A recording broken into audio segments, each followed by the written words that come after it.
तो आज के वीडियो में हम ये जान लेते हैं कि एलिफेंटा केव्स, जिसे घारापुरी केव्स भी कहते हैं, तो इसका नाम एलिफेंटा क्यों पड़ा। अब एलिफेंटा केव्स जाने के लिए हम गेटवे ऑफ इंडिया से फेरी पकड़ कर जा सकते हैं।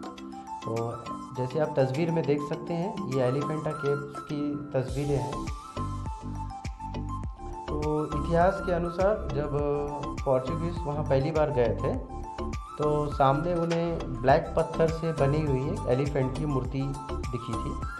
तो उस मूर्ति के कारण उन्होंने उस आइलैंड का नाम एलिफेंटा रख दिया था। अब जब हम इस एलिफेंटा केव्स जाते हैं तो ये मूर्ति हमें नज़र नहीं आती। तो ये मूर्ति अभी हमें फ़िलहाल कहाँ मिलेगी, तो उसके लिए हमें भाईकल्ला जाना होगा, रानी बाग। रानी बाग के ठीक opposite doctor Bhau Daji Lad museum है।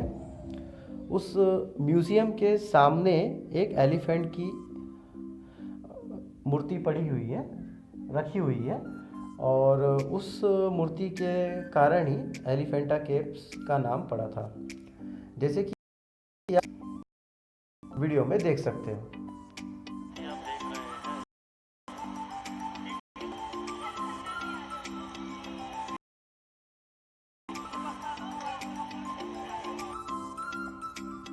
धन्यवाद।